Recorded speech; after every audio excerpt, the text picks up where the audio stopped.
From fuck yeah to what the fuck? These are the movies I watched this week.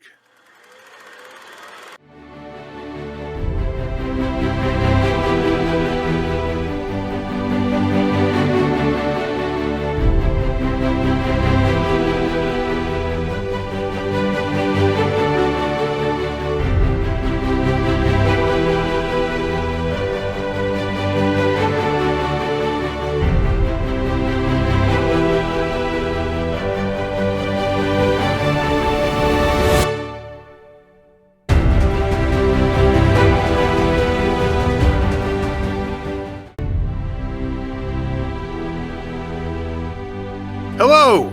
Welcome to week 35 of 5225, 52 Weeks of Loving Movies. This week is untitled because I didn't have a theme and I just thought, well, I'll just watch whatever I watch and then that's what I'll cover. Um, Unfortunately, I didn't have a lot of time to watch movies. I literally only watched 2 movies. That's probably the slowest week I've had in years. I usually, even on this show when I watch when I only get 1 or 2 in, I usually have watched other movies, just not movies that aren't on theme, because I usually watch a bunch of movies each week. But this week I only got around to 2, and I just watched them yesterday. Like I got to yesterday, I was like, oh crap, I haven't watched anything for this week yet, and I promised that I would, and so I watched these. While the theme is untitled, the theme could be Netflix originals from 2025 because that's what I ended up watching. Not by as a plan, but just that's what I came up with. So let's get into the first movie. This episode's probably gonna be a little short. First movie was K-pop Demon Hunters, which I'd heard so much buzz about this, and here's kind of how this shook out. Uh, I'd seen the trailer for it, and I thought I knew exactly what it was going to be. And while I was interested, it kind of got to put on the back burner. I wasn't like chopping at the bit to watch it. And then it just got so much buzz, and everybody was talking about it. And I was like, there must be something else to it. This must be something other than what I assume it's going to be. And so yesterday, my wife and I sat down and we finally watched it. My oldest son had already watched it, and he enjoyed it. And so we sat down and we watched it, and it was exactly what I thought it was going to be. But that's not a bad thing. While it was pretty much what I expected, I enjoyed it a lot more than I thought I would. I assumed I'd enjoy it, but I didn't realize I was going to have as much fun as I had. I'm not really into pop music. It's not my thing, and no shade to anybody who does love pop music. There's a reason it's popular because people love it. And I'm not one of those people who are like, oh God, music today. No, that's not me. I have my own taste in music, and it generally doesn't jive with what's popular. Sometimes I enjoy things that are popular, but I'm not a hipster or anything.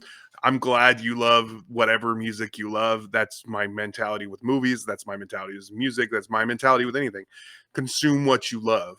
And if the most popular things are things that I'm not into, that's perfectly fine. I'm glad that somebody is into them.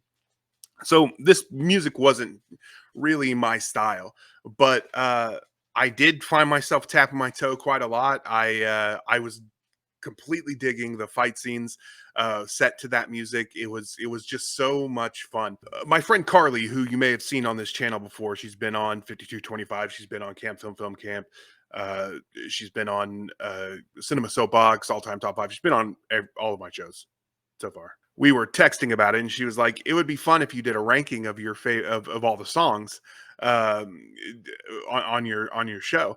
And I was like, "Oh, that's a great idea." But since this is not my kind of music, it might be hard for me to like parse that out, like to figure out an order for music that really isn't my thing. But I went and I re-listened to the soundtrack just to kind of get an idea of it. And honestly, even though this music isn't really for me, there were a lot of songs that I did enjoy during the movie, and especially on re-listen. They're not ones that I'm probably going to want on on my daily rotation, but I thought the same thing about the musical Six, and I've streamed that soundtrack countless times. So maybe this is gonna be a one that I listen to on repeat as well. But since I don't think I can just like rank them all. I don't think it's just not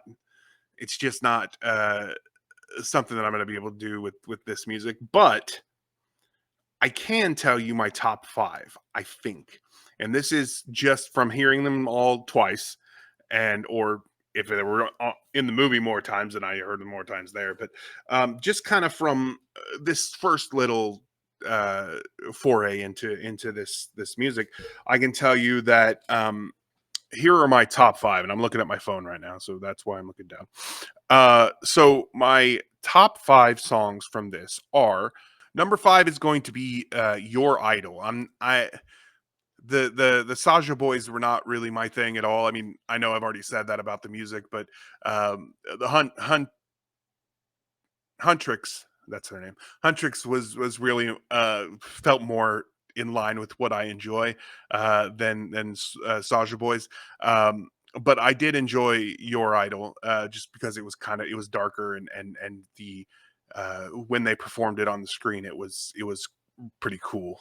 Number four is going to be How It's Done, which there's a pretty big gap between Your Idol and How It's Done. That opening scene, really just introducing the band and the Huntrix and uh, showing them fighting while also displaying their music, was really really well executed, and that song was perfect for that moment. So I did enjoy that. Number three is going to be Golden, which is probably the one we hear the most times. Actually, we may hear another one more times. I think Golden's actually probably the one we hear the most times in the movie. It's it's nice. It's a nice song, and it has the themes throughout this movie are themes present in this song, which I think is kind of a thesis for the film. And I'll get into the themes here in just a little bit. The number two is going to be, I've just realized that I have two at number two right now. Because I didn't make the list. I'm just looking at the track list, and I realized that I left Free and What It Sounds Like, um, both as toward the end, and I'm already at the end. So Free and What It Sounds Like are going to be tied for number two here. And the number one is Takedown. Takedown is just it's a more rocking song for me. It's a lot of fun, and it's probably the darker one of theirs. So I did enjoy that song as well, and it's probably I think it's probably the most popular, given that it is covered by Twice um, on the soundtrack. So, but I don't know. Maybe other ones are more popular. I have no idea. Maybe that's one they just assumed was going to be more popular. I don't know.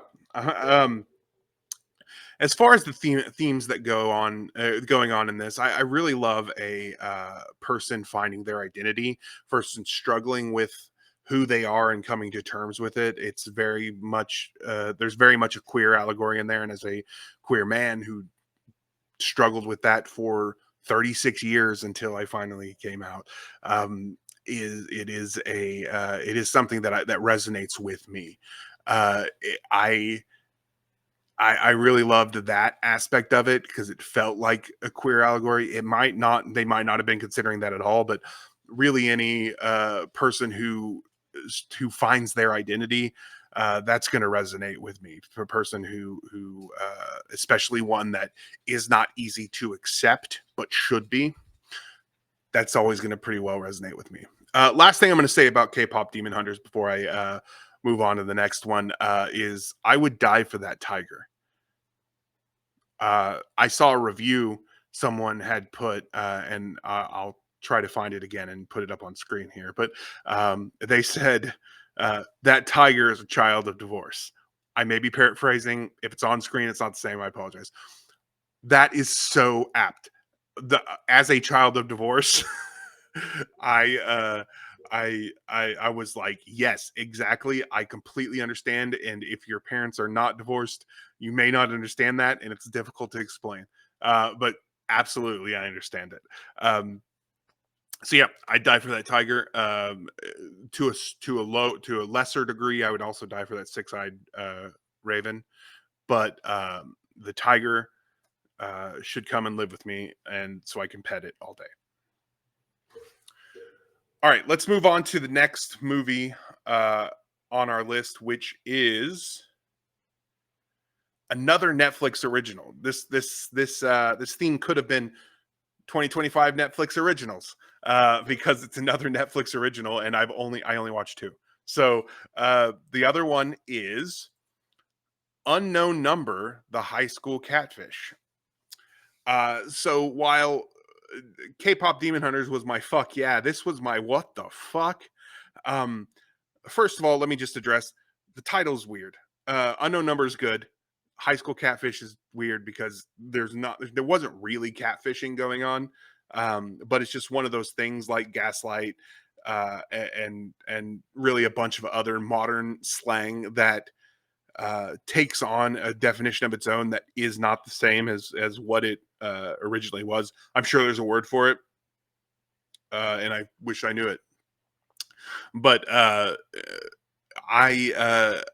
this movie, this documentary. If you don't know, it's a documentary about about a girl who is being targeted by this unknown number that keeps texting her thousands and thousands of texts, hundreds of pages of text that they had printed it out uh, uh, over the course of like 2 years. Um, just bullying her and trying to get her to break up with her boyfriend, trying to get her to kill herself. Some of the most vile, evil stuff you've ever seen someone say to another person is being said here. The problem with this one is that discussing it too much further in terms of what makes it interesting is a huge spoiler. So I am not going to do that. I'm just going to say, if you've heard the buzz about it and you haven't been spoiled yet, because after watching it, I went on to kind of see what other people were saying. And there's a lot of people not caring about if they spoil it for other people because some people are dicks. But if you haven't seen it, I recommend going to watch it as blind as possible. There is a reveal in this. Now, Netflix has a pretty good track record of documentaries that have just this batshit reveal in it at some point. I think we all remember the dad in Abducted in Plain Sight. Uh, if you haven't, go watch that one as well because dear lord. But they have a really good track record of reveals for that. Now, while this one isn't the most shocking, it is the one that made me that gave me the most emotional response, the biggest emotional response. So I'm gonna leave it there. Go watch Unknown Number if it's something that interests you. I'm a fan of true crime documentaries. I have a teenager, so kind of anytime I see a doc come up that is like kind of cluing me into what's going on with the youths of today, it's something that interests me, and this is one that really piqued my interest. So I watched it, and dear lord, it's not always as salacious as it gets, because there's a point where it's just like, oh god, and then it becomes like a little bit different. But it is one that will give you an emotional response, almost guaranteed. If you have empathy, it will give you an emotional response, and that's what we want in movies. Movies are an empathy machine. So I'm gonna leave this one at that. There's not much I can say without spoiling it. But if you're into true crime, if you're into documentaries, if you're into batshit reveals, uh, check out Unknown Number: The High School Catfish. All right, so that is it. That is it for today. That is all of the movies I watched. Now it's time for a preview of week 36, which is Upstairs versus Downstairs. This is just culture clash. People who I guess culture is not necessarily the right term. Movies about people from different socioeconomic standpoints. How the elite versus the working class, how the elite treat the working class, that kind of thing. It's something that is important to me. Caste systems really kind of make me sick, and I really love a movie that that takes aim at the upper class, uh, and champions the lower class. I grew up poor. I've seen what the upper class can do to the lower class. I've seen how no one, not no one, but how the government and the community can sometimes not give a shit about the lower class. So it is something that is important to me, and I'm going to try to watch several upstairs versus downstairs movies over the next week. But talk to me in the comments. Have you seen these two movies? If you've seen Unknown Number, please don't spoil it, but leave in the comments. Call them the texter if you need to. But leave in the comments kind of how you felt at that reveal. Have you seen K-pop Demon Hunters? Did you also think it was awesome? What are your favorite songs? Talk to me in the comments.